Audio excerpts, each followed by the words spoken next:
Parliamentary ఎన్నికల్లో బీజేపీకి అనుకూలంగా ఎలక్షన్ కమిషన్ ఓట్ల చోరీ చేసిందని చెప్పేసి రాహుల్ గాంధీ గారు చేసినటువంటి వ్యాఖ్యలు మనం చూస్తున్నాం, వింటున్నాం. అనేక రాష్ట్రాల్లో ఆయన తిరుగుతున్నాడు, అక్కడంతా కూడా ప్రెస్ మీట్ పెడుతున్నాడు, మాట్లాడుతున్నాడు. కర్ణాటకలో అయితే ఏకంగా ర్యాలీ చేశాడు. ఇప్పుడు మళ్ళీ బీహార్కి వెళ్ళాడు, బీహార్ కూడా వెళ్తాడంటే అక్కడ కూడా ర్యాలీలు కూడా చేస్తామని చెప్పేసి తెలుస్తుంది. అదేవిధంగా ఓట్ల చోరీ ఏ విధంగా జరిగిందో మొత్తం డేటా బేస్తో సహా ఆయన వివరించడం కూడా జరిగింది. ఎలక్షన్ కమిషన్ వాళ్ళ ఓటర్ లిస్టులో కొంతమంది చనిపోయినట్టు ఓటర్ లిస్టులోంచి వాళ్ళ పేర్లు తీసేయడం జరిగింది. వాళ్ళతో నిన్న రాహుల్ గాంధీ గారు ఛాయ్ కూడా తాగాడు. లేదు వీళ్ళు చనిపోలేదు, బతికే ఉన్నారు, వీళ్ళ ఓట్లన్నీ కూడా తొలగించబడ్డాయని చెప్పేసి బతుకున్న వాళ్ళతో ఆయన ఛాయ్ కూడా తాగాడు. ఆ ఫోటోలన్నీ కూడా సోషల్ మీడియాలో బీభత్సంగా వైరల్ అవుతున్నాయి. ఇవన్నీ కూడా బాగానే ఉంది. రాహుల్ గాంధీ గారు ఇవన్నీ కూడా ప్రస్తావించడంలో బాగుంది. ఎందుకంటే ప్రజాస్వామ్యాన్ని పరిరక్షించిన బాధ్యత ప్రతిపక్ష నాయకుడిగా రాహుల్ గాంధీ గారు చేస్తున్నారు. దాన్ని ఎవరైనా సరే అప్రిషియేట్ చేయాల్సిందే. కానీ రాహుల్ గాంధీ గారు అన్ని రాష్ట్రాల గురించి మాట్లాడుతున్నాడు. రాజస్థాన్ గురించి మాట్లాడుతున్నాడు, మధ్యప్రదేశ్ గురించి మాట్లాడుతున్నాడు, అదేవిధంగా మహారాష్ట్ర గురించి మాట్లాడాడు, కర్ణాటక గురించి మాట్లాడాడు. మరి ఆంధ్రప్రదేశ్లో కూడా జరిగింది కదా ఓట్ల చోరీ, అక్కడ దాని గురించి ఎందుకు ప్రస్తావించలేదని చెప్పేసి జగన్మోహన్ రెడ్డి గారు ప్రశ్నించడం కూడా జరిగింది.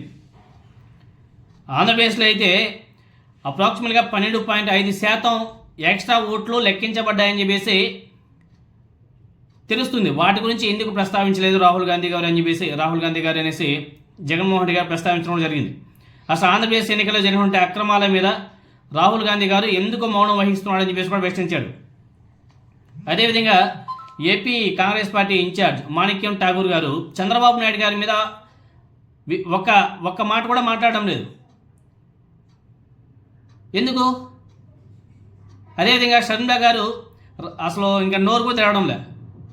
రాహుల్ గాంధీ గారు ఈ విధంగా తిరుగుతుంటే ఆంధ్రప్రదేశ్ కూడా జరుగుతుంది అని చెప్పేసి ఎందుకు షర్మిల గారు ఒక మాట కూడా మాట్లాడడం లేదు.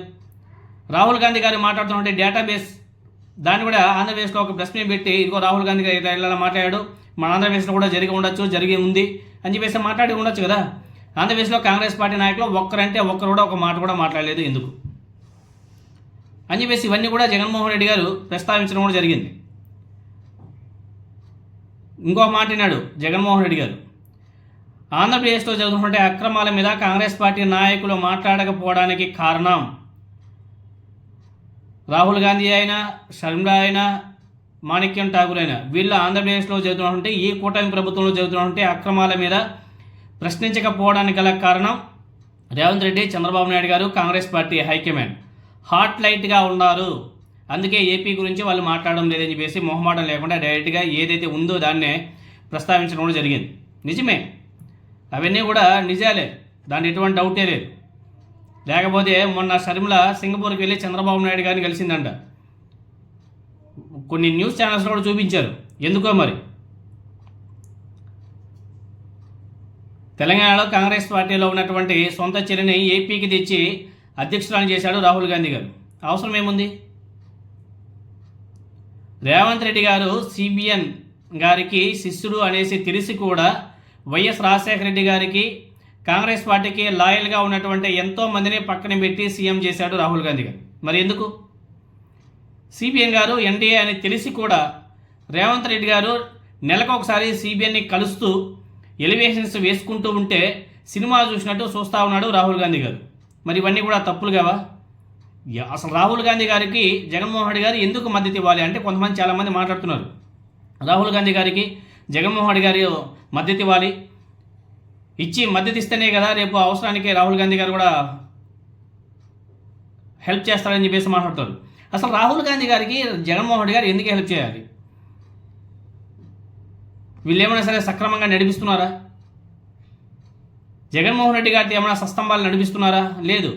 ఒకవైపు తెలుగుదేశం పార్టీతో అంటకాగుతూ, తెలుగుదేశం పార్టీతో కలిసి ప్రయాణం చేస్తూ మళ్ళీ జగన్మోహన్ రెడ్డి గారు రాహుల్ గాంధీ గారికి సపోర్ట్ చేయాలని మాట్లాడుతున్నారు.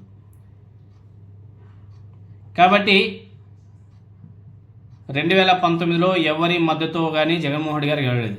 సింగిల్గా వెళ్ళాడు, సింగిల్గానే గెలిచాడు. నెక్స్ట్ రాబోయే ఎన్నికలు కూడా సింగిల్గానే వెళ్తాడేమో, సింగిల్గానే గెలుస్తాడేమో ఆయన.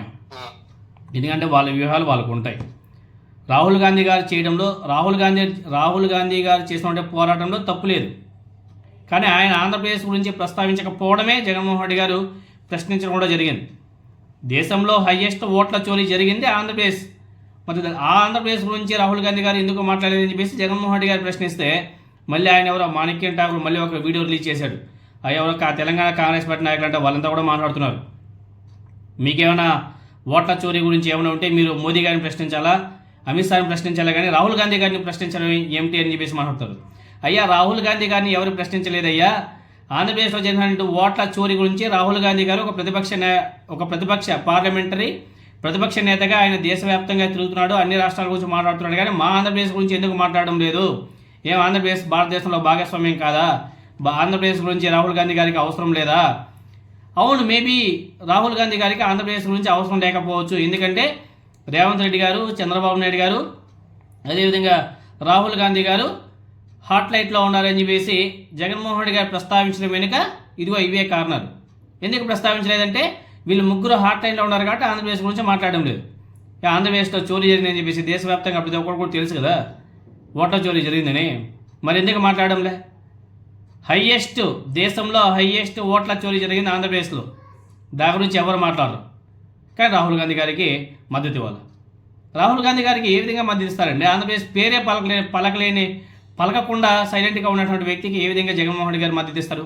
ఆయన ప్రశ్నించింది అదే. మేబీ రాహుల్ గాంధీ గారు ఆంధ్రప్రదేశ్ ఓట్ల చోరీ గురించి ప్రస్తావన చేస్తే ఇదిగో ఇలా జరిగిందని చెప్పేసి మాట్లాడితే మేబీ ఆనాటికి జగన్మోహన్ రెడ్డి గారు అప్రిషియేట్ చేస్తారు రాహుల్ గాంధీ గారిని. దాంట్లో